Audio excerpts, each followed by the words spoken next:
안녕하십니까. 오늘 연천 지역 발표를 맡게 된 이우영 소장입니다. 제가 임진강 유역권에서 살고 있고 또 개인적으로는 91년부터 지금까지 이 특수 지역에 대한 다양한 관점의 현장 중심의 조사를 해오고 있습니다. 특히 이제 91년도부터는 DMZ를 직접 들어가서 많은 조사를 했고, 물론 민통선과 접경 지역은 말할 것도 없고요. 특히 이제 옹진에서 강원도 고성까지 10개 시군에 대한 모든 문화유산 조사를 직접 중앙문화재기관과 같이 조사를 했습니다. 그리고 군사기관이랄지 또 문화재청과 국방부가 MOU를 맺어서 실시했던 군부대 문화재 조사를 통해서 이 접경지역 전체 155마일 전체에 어떤 문화유산이 있는가에 대해서 직접 현장에 들어가서 확인을 했던 그런 과업을 하고 있고, 앞으로도 계속 지속적으로 할 것입니다. 그래서 제가 관심 갖고 있는 그 공간은 임진강 유역권입니다. 넓게 말씀드리면 접경지역 전체인데요. 10개 지자체가 군사분계선 남쪽에 있고 북한도 좀 거의 비슷한 형태로 있습니다. 그래서 10개 지자체 또 임진강 유역권 전체를 따져보면 24개 지자체가 포함이 됩니다. 북한 포함해서. 그래서 집중적으로 조사를 하고 있고, 오늘 또 이런 자료를 통해서 몇 가지 현재의 어떤 다양한 관점을 좀 진단을 해보고 제 개인적인 소견, 또 모두에게 뭔가 좀 이 지역이 얼마나 중요한 곳인가에 대해서 다시 한번 좀 말씀을 드려볼까 합니다.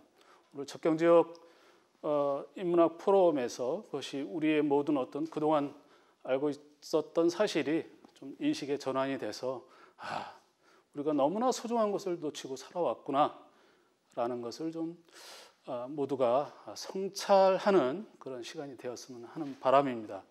제목은 보시는 바와 같고요. 우리가 한국전쟁에만 분단의 문제를 얘기하는데, 엄밀히 말씀드리면 임진강 유역권을 관통하는, 수평으로 관통하는 38선 이 분단의 선부터 우리는 이 지역은 엄청나게 큰 상처를 입은 지역입니다. 모두가 이제 사안을 공유하시겠지만, 어쨌든 정전협정이 7월 27일 날, 며칠 안 남았죠. 우리를 제외하고 어쨌든 협정이 체결되었는데, 이게 거의 70년 가까이 이런 대결 구도로 와서 이런 문제들이 지금 저희에게는 아주 큰 민족의 불행으로 지금 이어오고 있습니다. 그래서 최근에 와서 여러 가지 우리에게 긍정적인 문명의 변동의 사건들이 있었지만, 아시다시피 국제질서 변동, 또 남북 간의 정치 지형의 민감도에 따라서 현재는 통일 담론이 의외로 피로도를 상대적으로 증가시키고 있기도 합니다. 그래서 저는 그 DMZ가 이런 전체적인 상황 속에서 접경지역과 DMZ가 이제 근본적 진실이 최근에 어두운 면이 가려진 채로 화려하게 표면화되고 있다고 저는 진단을 하고 싶습니다. 그래서 현재 정권의 출범 이후에 이 특수공간이 요즘은 앞에 DMZ를 붙이지 않으면 전혀 이쪽 접경지역의 문화상품이랄지 모든 것들이 가동이 안 되는 상황까지 왔어요. 실제적으로는 들어가 보지도 못하면서 이런 것에 대해서도 좀 의미 깊게 진단을 해보고자 합니다. 그리고 가장 중요한 것은 우리가 그동안 등한시했던 이 접경지역의 인문학, 이것을 우리가 이 시대, 21세기 지금 이 시대에 어떻게 융합적으로 접근을 해서 다양한 조사 방법론을 도입을 해서 이것을 어떻게 우리의 순수한 자긍심이 배어나오는 공간으로 다시 디자인할 것인가, 이것에 대해서 한번 조심스럽게 접근을 해볼까 합니다. 모두 공히 아시겠지만 이 임진강은 우리나라 7대 강의 하나입니다. 그래서 전체 연장이 254km로 이제 흐르는데 유역 면적 60%가 북한입니다. 남한 지역에 흐르는 총 연장은 96km고요. DMZ를 중심으로 행정구역으로 나눠봤을 때는 남북 간 나눠봤을 때는 현재 강원도 임진강 유역권에서는 철원, 포천, 연천군 동두천시, 양주시 일부, 파주시 일부가 DMZ를 포함한 임진강 유역권에 들어가고 있습니다. 그리고 북한은 강원도를 제외하고는 개성직할시 안에 개성시 장풍군, 개성시의 동쪽에 있는 장풍군, 그다음에 판문군, 이 판문군은 개성공단 옆에 있는 행정구역 중심군입니다. 한강구 북쪽의 개풍군, 애기봉 북쪽이죠. 이 연접해 있습니다. 그래서 그 DMZ 연접한 남한의 민통선 지역의 행정구역은 신서면, 연천으로 얘기하자면 신서, 중면, 왕징, 백학, 장남면 24개리. 파주시는 과거의 장단이었던 진동, 군내, 장단면 17개 법정리가 불규칙하게 해당이 됩니다. 정전협정으로 탄생한 DMZ가 파주 정동리에서 NLL 선에서 1호 표지판을 시작을 해서 200m 간격으로 고성까지 1292개가 MDL 표지판이 있습니다. 그래서 모두가 상식적으로 알고 계시겠지만 이 4km 폭이라고 하는 그 선은 우리의 의사와 무관하게 획정이 된 건데 남방한계선, 북방한계선 그 후에 미 8군 사령관이 직권으로 설정한 민간인 통제선, 우리가 CCL이라고 하는 이렇게 분단 상황에 따라서 군사작전 목적에 의해서 이렇게 설정이 되어 있습니다. 그건 남북이 공이 대칭적으로 가지고 있습니다. 자, 그림을 보시면 이 임진강 수계는 한반도 중앙에, 아까 이제 반도 어떤 선생님은 조선 대륙이라는 말씀도 하시는데 하여튼 저희 분단 상황에서는 이런 우리나라 7대 강이지만 우리 국토의 중심에서 지금 임진강의 발원지인 이 역시도 이제 추가령입니다. 지금 원산에서 서울에 있는 추가령도 추가령이지만 발원지도 그렇습니다. 거기서 한 방울의 두류산에서 출발을 해서 DMZ를 건너서 이 노란 선이 DMZ인데 여기 건너서 남한으로 유입됩니다. 그래서 보시게 되면 굉장히 국토의 중심에서 온갖 영역과 우리 민족의 실현하고 같이 동계를 유지하면서 문명의 중심에서 묵묵히 흐르고 있습니다. 그래서 개성, 서울, 철원 이렇게 있습니다. 이제 북한에도 평강군이 있고 철원군이 있고 또 개성북 쪽에는 이제 북한의 황해남도가 같이 겹쳐져 있죠. 자, 지금 이 그림은 북한에서 내려오는 임진강이 남한으로 처음 유입되는 연천군 중면 횡산리의 필승교입니다. 그래서 이 필승교를 통과하면서 우리 남한 땅으로 들어오게 됩니다. 그 앞에 보이는 안 쓰는 현수교, 폐 현수교 앞에 비무장지대가 펼쳐져 있습니다. 이 그림은 파주 문산의 장산리 돈대 제8돈대 가장 정상에 있는 전망대에서 바라본 북한 지역입니다. 초평도가 보이고요. 덕진산성, 그다음에 그 멀리 보이는 개성북쪽에 우리가 이제 송악이라고 얘기하는 것은 만월대 뒤에 있는 조그만 봉우리고 400m가 좀 넘는 그 뒤에 있는 이 뾰족뾰족한 봉우리들의 군, 이 천마산이라고도 하고 또 왼쪽에 뾰족뾰족한 부분을 또 오관산이라고도 합니다. 극락봉, 국사봉, 이름난 봉우리들이 있는데 이 천마산이 이렇게 북한의 개성북쪽으로 펼쳐져 있습니다. 그래서 이 공간이 어떻게 보면 우리 문명에 굉장히 엄청난 에너지를 여기에 다 담고 있는 것이죠. 임진강은 이렇게 민통선 지역을 흘러가고 있습니다. 그 조속 간만의 차로 인해서 강이 좀 탁도가 높은 것이 이제 사진으로 확인하실 수가 있죠. 자, 이번 발표에서는 이제 우리 문헌 자료에서 특히 이제 임진강을 중심으로 한 기행문에서 몇 편을 골라봤습니다. 기행문 2편, 우리가 알고 있는 인문 지리지 두 편을 선별을 해서 소개를 할까 합니다. 그래서 모두 아시겠지만 임진강 유역은 대무제와 민통선 접경 지역을 다 포함하고 있는데 선사시대부터 현재까지 우리 문명의 역동적 사건들이 이 지역에서 다 일어났습니다. 또 우리가 등한시했던 문화적 동력원이 다 응축되어 있는 아주 중요한 공간입니다. 국제적인 개방도시였던 황도였던 개경, 600년이 넘는 수도 기능을 해오고 있는 서울, 너무나 짧은 기간에 번성과 멸망의 역사를 읽을 수 있는 궁예의 태봉북, 이것이 임진강 유역관 안에 삼각구도로 배치해 있습니다. 그래서 지금같이 전쟁의 후유증으로 인해서 단절된 사고의 경색화로는 이 공간의 통사적인 위치와 중요성을 우리가 알 길이 없죠. 우리가 눈을 뜨고 있지만 장님이 코끼리 만지듯 하는 그런 아주 안타까운 이 지역에 대한 접근의 한계가 분명히 있습니다. 접경 지역의 1차 자료들은 굉장히 방대합니다. 방대한데 현재까지 점, 선, 유역 내 일정한 공동체 문화권을 아우르는 면 개념의 인문학적 분석, 접근 사례의 결과가 매우 빈약합니다. 이 모든 원인은 해방 이후의 38선에 의한 1차 분단, 그 다음에 한국전쟁의 결과로 맺어진 정전협정의 이 체제에서 이 현재까지 내려오는 이런 과정에서 안보상 이유로 심한 제재 조건, 이런 것들이 다 복합적으로 얽혀서 우리 사회의 관심에서도 정서상 제외됐습니다. 그쪽으로 어떤 뭘 하려고 해도 기피 지역이죠. 또 예비역들에게는 더 정신적으로 트라우마가 심하고 현실이 그렇습니다. 다양한 분야의 접근을 필요로 하는 학문적 성숙도가 유독 미흡했던 공간입니다. 현재까지는.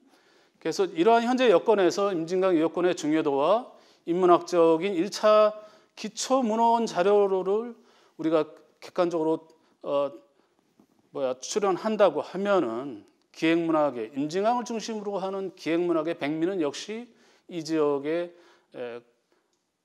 재지 기반을 두신 조선 후기의 위대한 사상가인 미수 허목의 무술주행기를 단연 첫 번째로 꼽을 수 있고요. 그 다음에 미수 허목의 사상을 이어받은 조선 숙종 영조관의 문신이죠.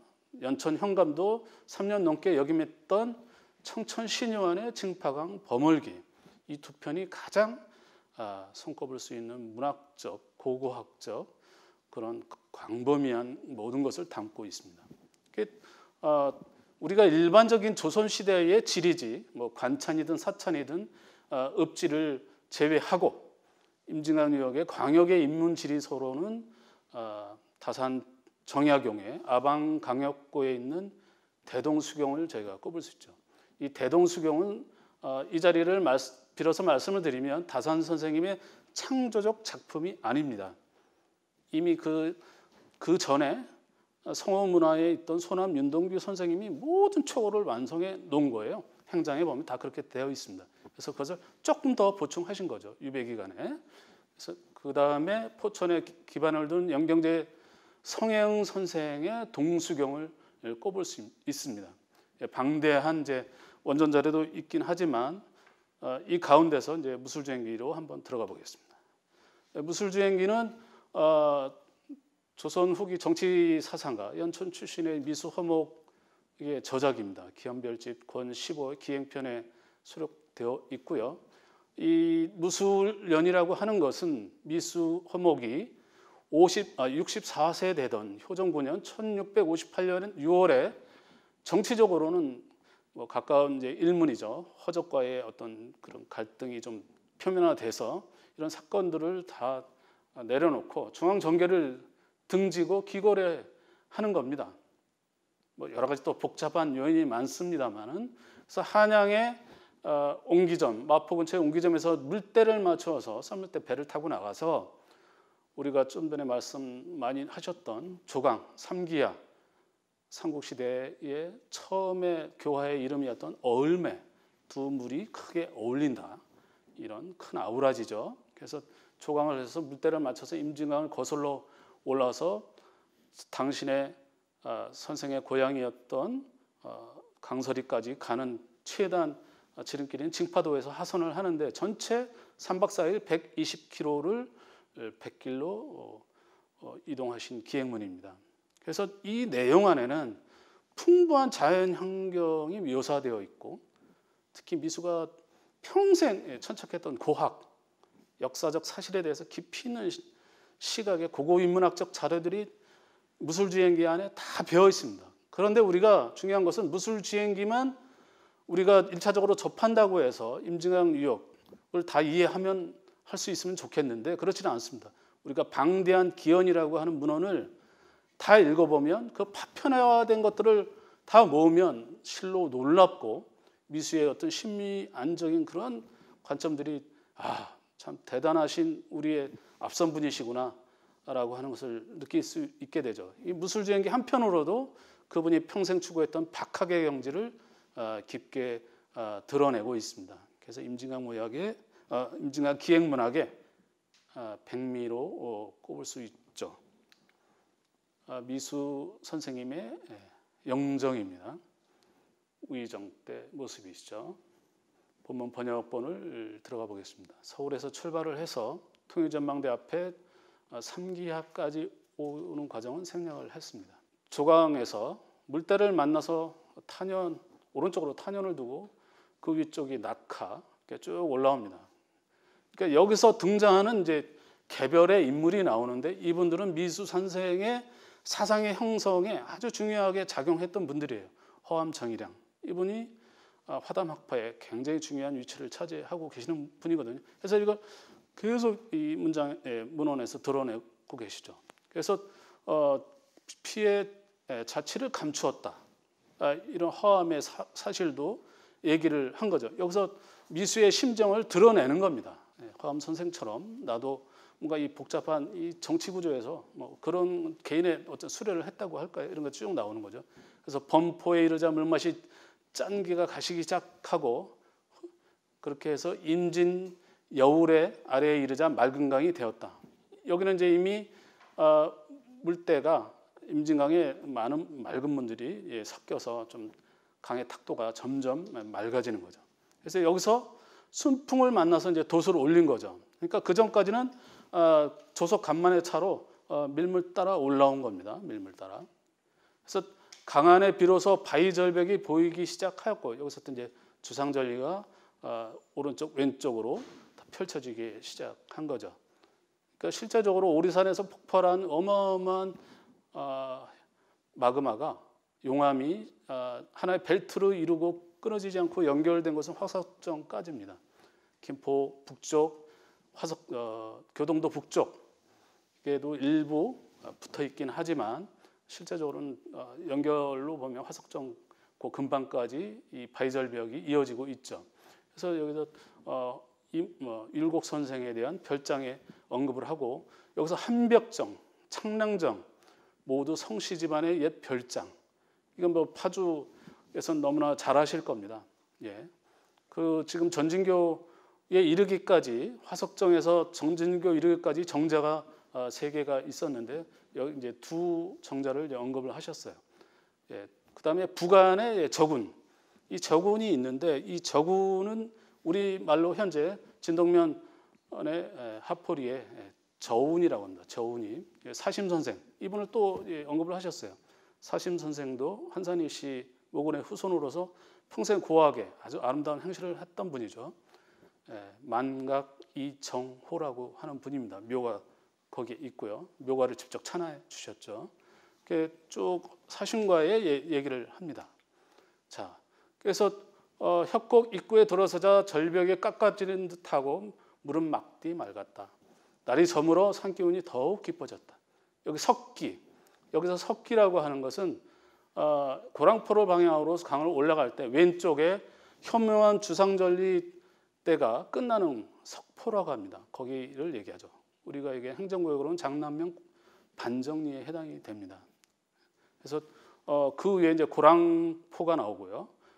북쪽 절벽 아래에 있다. 8월 장마가 그치고 물이 빠지면 바다 사람들이 이곳에 모여들어서 배에서 숙식하면서 고기와 소금을 파는 시장을 열어 장사를 하였다. 그러니까 해산물을 여기서 교역하고 내려갈 때는 곡식이나 이쪽에 특산물을 싣고 다시 하류로 가는 거죠. 그 위에는 사연묘가 있다. 여기서 사연묘라고 하는 것은 임강서운을 얘기합니다. 안양, 이색, 김정국, 김한국 이 네 분을 모셨던 서원이죠. 아들 큐가 먼저 집으로 돌아갔다. 저물역에 주함에 정박하고 이렇게 쭉 다음 날 아침에 배를 타려고 하는데 주인이 술과 음식을 보내왔다. 그러니까 어떠한 기행을 하게 되면은 미리 연통을 다 보내는 거죠. 아까 다른 선생님도 말씀하셨지만 우리가 하나의 기행을 떠나려고 하면 조선시대의 정서는 그 노정에 나와 붕당구조가 같은 사람이 있는가 그게 가장 1순위예요. 그래야 반겨주고 모든 편의를 제공받거든요.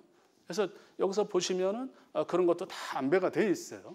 그래서 쭉 보시면 그렇게 하고 만치정이 언급되고 그다음에 자해포 호로고로 올라가기 전에 왼쪽에 현마음이 연결되지 않은 곳 거기가 자해포입니다.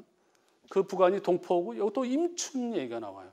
이분들은 여기서 언급되는 이분들은 허암, 만각, 사심장인, 임춘 이분들은 우리 유교에 때묻지 않은 주자 성리학의 오롯한 것을 다 내림을 받으신 분들이에요.